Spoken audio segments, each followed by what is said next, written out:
Kalian sadar nggak sih, ada satu rumus matematika kuno yang sebenarnya ada di mana-mana di sekitar kita.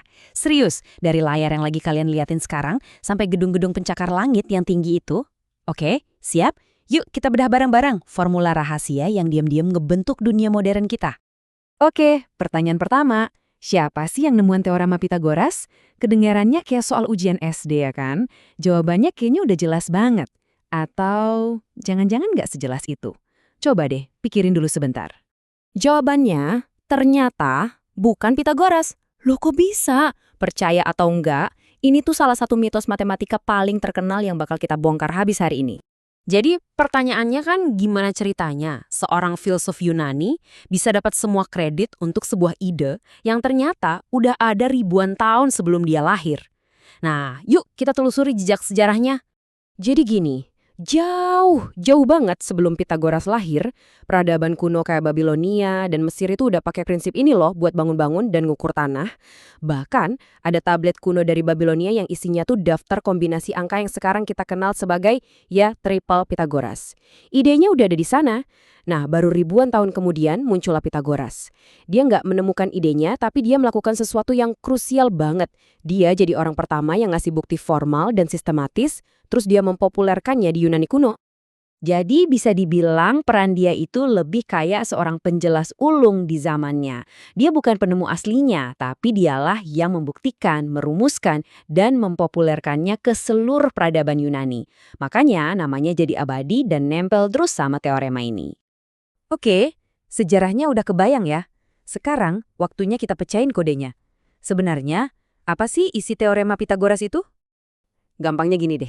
Bayangin, ini tuh aturan emas yang cuma berlaku buat satu jenis segitiga. Segitiga siku-siku. Tahu kan? Segitiga yang salah satu sudutnya itu pas 90 derajat, kayak sudut buku atau pojokan meja. Dan inilah dia formula ikoniknya A kuadrat tambah B kuadrat sama dengan C kuadrat. Gampang diingat kan? Nah, A dan B ini adalah dua sisi yang lebih pendek yang ngebentuk sudut siku-sikunya. Terus C itu siapa? C inilah bintang utamanya, hipotenusa. Sisi miring yang selalu jadi sisi paling panjang di segitiga itu. Kunci biar nggak ketuker itu gampang banget. Cari dulu si C alias hipotenusa. Dia itu selalu yang paling panjang dan posisinya selalu di seberang sudut 90 derajat. Nah, aturannya gini. Kalau kamu nyari si C yang panjang, rumusnya ditambah. Tapi kalau kamu nyari sisi yang lebih pendek, entah A atau B, rumusnya tinggal dibalik, dikurang dari kuadrat si C. Nah, ini nih bagian favorit saya, semacam jalan pintas atau cheat code-nya.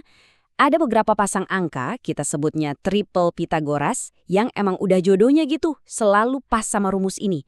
Contoh paling klasik, 3, 4, dan 5.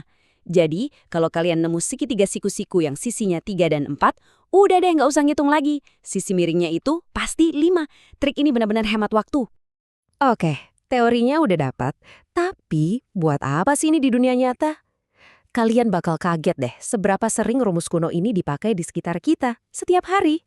Contohnya, pilot dan kapten kapal pakai ini buat ngitung jarak terpendek. Arsitek pakai ini buat mastiin semua sudut gedung itu presisi 90 derajat.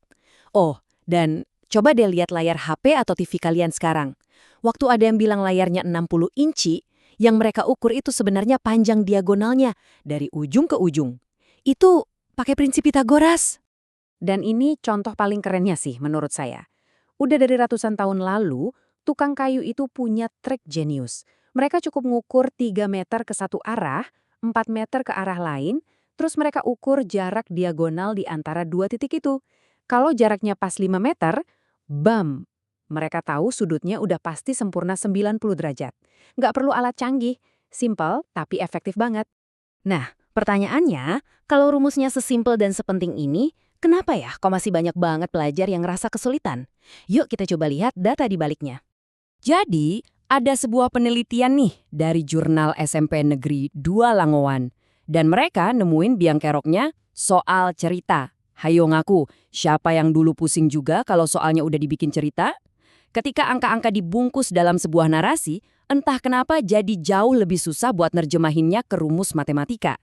Nah, coba lihat grafiknya. Ini menarik banget.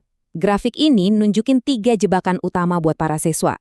Dan yang bikin kaget, kesalahan paling umum itu ternyata bukan karena nggak ngerti konsepnya loh. Justru yang paling sering, 62%, itu kesalahan teknis alias salah hitung biasa. Oke, kita bedah satu-satu ya. 15% itu kesalahan konseptual. Ini yang benar-benar nggak ngerti mana hipotenusa, mana sisi lain.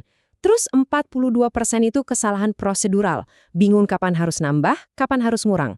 Tapi coba lihat yang paling gede. 62% itu murni kesalahan teknis. Salah ngitung kuadrat, salah nambahin angka. Ini artinya apa? Seringkali masalahnya bukan di konsep yang rumit, tapi di ketelitian pas ngitung. Tapi tunggu dulu, ceritanya belum selesai. Ternyata teorema ini punya kekuatan super lainnya. Kegunaannya itu nggak berhenti cuma buat nyari sisi segitiga siku-siku doang. Ini yang kita sebut kebalikan teoremanya, dan ini keren banget. Cuma dengan tahu panjang ketiga sisinya, kita bisa langsung tahu itu segitiga jenis apa. Gini cara ngingetnya, kalau C kuadrat hasilnya pas sama dengan A kuadrat tambah B kuadrat, itu udah pasti siku-siku. Kalau C kuadratnya ternyata lebih kecil, sudutnya jadi menciut, jadi segitiga lancip. Nah, kalau C kuadratnya lebih besar, sudutnya jadi melebar, jadi segitiga tumpul. Gampang kan? Jadi intinya begini, kapan kita pakai Pitagoras? Kita pakai ini kalau kita tahu panjang dua sisi di segitiga siku-siku dan mau nyari sisi yang ketiga. Nah, beda lagi kalau kita cuma tahu satu sisi tapi tahu salah satu sudutnya. Kalau kasusnya gitu, kita pakainya rasio sudut istimewa. Jadi ini dua alat yang beda untuk masalah yang beda. Dan dari sinilah teorema kuno ini jadi gerbang utama menuju cabang matematika yang jauh lebih luas, trigonometri. Bahkan, identitas paling dasar di trigonometri, yaitu sinus kuadrat theta ditambah kosinus kuadrat theta sama dengan 1, itu sebenarnya cuma teorema Pitagoras yang lagi nyamar, yang ditulis ulang pakai bahasa sudut. Jadi, coba bayangin, sebuah rumus yang awalnya cuma prinsip buat tukang bangunan zaman kuno, sekarang jadi tulang punggung yang nguatin teknologi modern kita. Luar biasa banget kan? Nah, ini jadi bikin kita mikir, kira-kira ada nggak ya pengetahuan kuno lainnya yang mungkin sekarang kita anggap remeh, padahal sebenarnya masih super relevan di dunia yang serba canggih ini?